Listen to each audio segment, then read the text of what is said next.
I'm not sure if I've got enough laptops for this laptop buying guide video. But the truth is, buying a new laptop isn't easy. There's so many things to consider, it can get a bit confusing. You could just jump on Amazon and type in laptop and then filter by price, size, and customer rating. But if you're spending hundreds or even thousands of pounds on a new laptop, you want to make sure you're getting the right one for you and it's good value for money. So I'm going to walk you through 10 things that you need to know in order to choose the perfect laptop for you. And I've put links to some of my recommended laptops in the description below this video. So first things first, do you prefer using Windows, Mac OS, or Chrome OS? There's no right or wrong answer, and it's usually best to stick with what you know. Windows is by far the most common platform, so you've got the greatest range of laptops to choose from. Mac OS is obviously exclusive to Apple MacBooks and MacBook Pros, which are beautiful machines and really easy to use, but they're also relatively expensive, there isn't much variety, and the latest models have a limited range of ports. Chromebooks running Chrome OS are very popular with students, so if you're on a budget and just doing really basic things like Google Docs, streaming Netflix, and sending emails, a Chromebook could be ideal. Personally though, I tend to prefer going for a Windows 10 laptop because there's just so much choice, and it means I can pay what I want and get the specs and the features I need. And if you're into gaming, Windows machines are pretty much your only option right now, although click at the top right to see my video on how game streaming on PC and Mac could be the future. Okay, next question. Do you want a traditional clamshell laptop like this? That's the most common kind of laptop, doesn't open any further than that, sometimes can be a touchscreen, or would you prefer something a little more fancy, like a convertible 2-in-1 with a 360-degree hinge, so you can turn the screen right round and use it as a tablet, or you can put it in tent mode, I'm not sure who really does that, or stand mode, which is handy if you're watching movies or something, maybe on a plane. You basically get a touchscreen tablet experience, but all in one laptop, thanks to that 360 hinge. So these are convertible 2-in-1s. Or the third choice is a hybrid 2-in-1 with a fully detachable keyboard. So you've got slightly more budget options like this Acer Switch 3, so you can just pull it off like that. You've got the keyboard and tablet separately. That's very similar to the Surface Pro. Or on the higher end of the scale, I've got the Surface Book 2 here, it's the 13-inch one, and I can press a button, hopefully, yep, and the tablet is released from the keyboard. And that way you can use it either as a normal laptop, or you can take it off and use it as a full Windows 10 tablet. There are downsides to these though. Generally, 2-in-1 devices are more expensive than a similarly spec'd normal laptop, and quite often they won't be as powerful due to size and design restrictions. That's not always the case though. Going back to the Surface Book 2, it's one of the most powerful non-gaming laptops you can buy right now. But the compromise is the price. It starts at 1,500 quid for this 13-inch model. The one actually I've got here is 2,500. For the 15-inch model, well, it's even more expensive. So when it comes to power versus portability versus price, low price, generally you can only get 2 out of 3. Now let's talk about size, because most laptops have 13, 14, or 15-inch screen sizes. You do get a few 11-inch budget laptops and some huge 17 or 18-inch gaming beasts, but we'll talk more about that in a bit.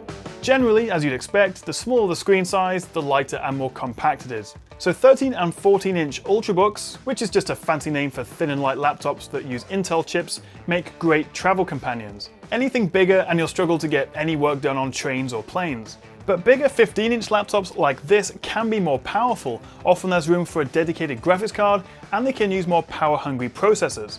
But the good news is that brands are putting bigger screens into more compact and travel-friendly bodies by trimming the size of the bezel around the screen. So if you're going to leave your laptop at home or in the office, you may as well go for something a bit bigger and therefore hopefully a bit more powerful. But if you want something that's good on the road and you'll barely feel in your backpack, then maybe consider a 13-inch Ultrabook like one of these. But if you can afford it, a high-end MacBook Pro 15, XPS 15 or Surface Book 2 15 are relatively compact for their size and offer really high-end performance. The whole time you're using your laptop, you're looking at the screen, so you want to make sure it looks good.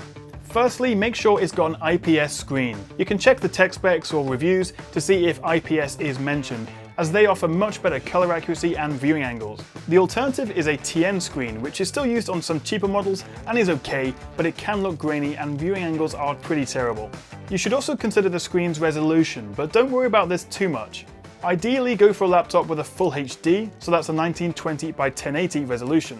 Even though everyone's talking about 4K, unless it's a 15-inch or bigger laptop and you really want those extra pixels for watching 4K movies or if you're editing 4K video, I'd avoid it as it has a big impact on your battery life and your frame rate in games, and it's unlikely you'll really notice the difference. If you thought this video couldn't get any more exciting, you were wrong, because now we're going to talk about tech specs, which actually, as dull and complicated as it can be, is super important for knowing what kind of performance you're going to get from a laptop. So there's three main things to consider: the processor, the RAM, and the storage. And maybe also graphics cards if you're into gaming or you run more intensive workstation applications. The most important thing is the processor. You'll see most mid-range or high-end laptops come with an Intel Core i3, i5, or i7 processor. Generally, higher the number, the better the performance you get. Unless you're doing lots of photo or video editing or more intensive tasks, a Core i5 will be just fine.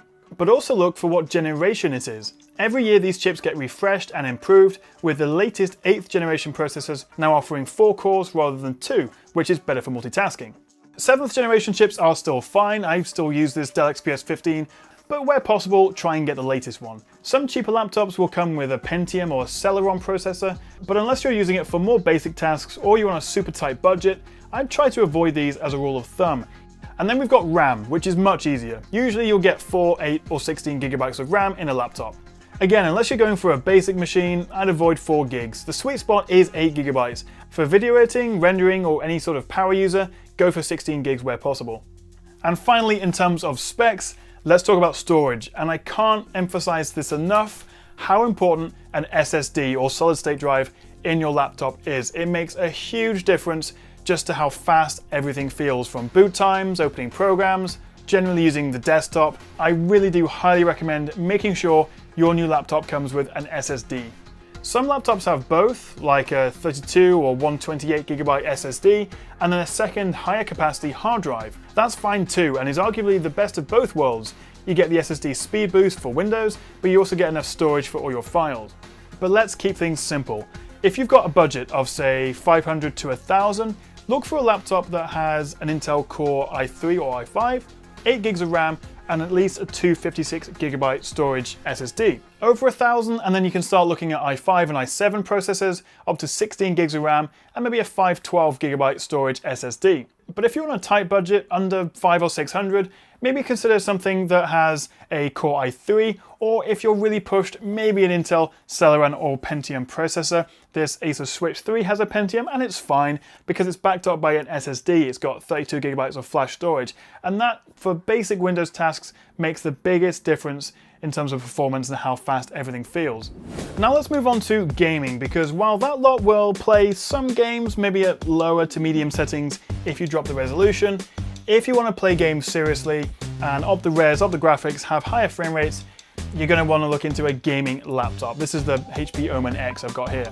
And these generally come with an i7 processor, 16 gigs of RAM, and importantly, a dedicated graphics card.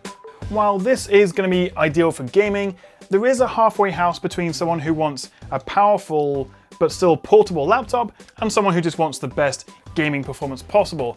And you can still get dedicated graphics cards in laptops like these. The Dell XPS 15 I've got here, or the Surface Book 2, they both come with an NVIDIA GTX 1050. So look for either NVIDIA GTX or AMD RX or AMD Vega branding on a laptop. That means it has a dedicated graphics card, which will make your laptop a lot more powerful and capable of playing games with higher settings and at higher resolutions. I will be making a separate video all about gaming laptops, so make sure you click that subscribe button and also click that notification bell, or tap it if you're on a phone, so you don't miss that.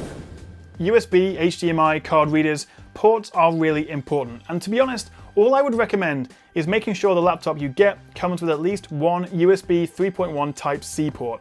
It is still relatively new, but it can do pretty much everything and will definitely future-proof your laptop.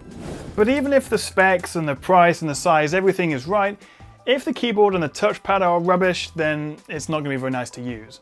In my experience, MacBooks and MacBook Pros have the best touchpads. They're big, responsive, and there's great gesture support in macOS. For Windows laptops, try and get one with a Microsoft Precision touchpad. This basically guarantees the touchpad will be fast and precise. If you're not sure if it's got one, just Google the laptop's name along with Precision touchpad and see if any reviews mention it.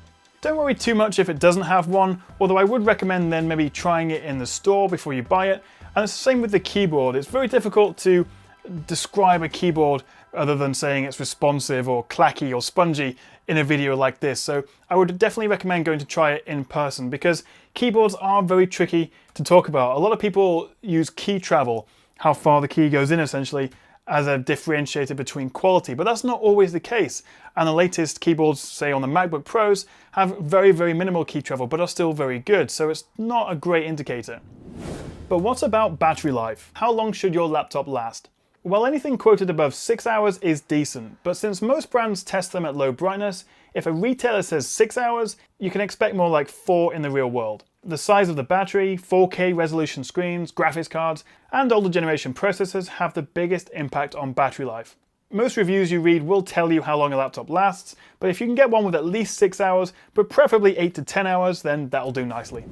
If you're still here, I'm very, very impressed, because that was a lot to take in, and I appreciate you sticking with me.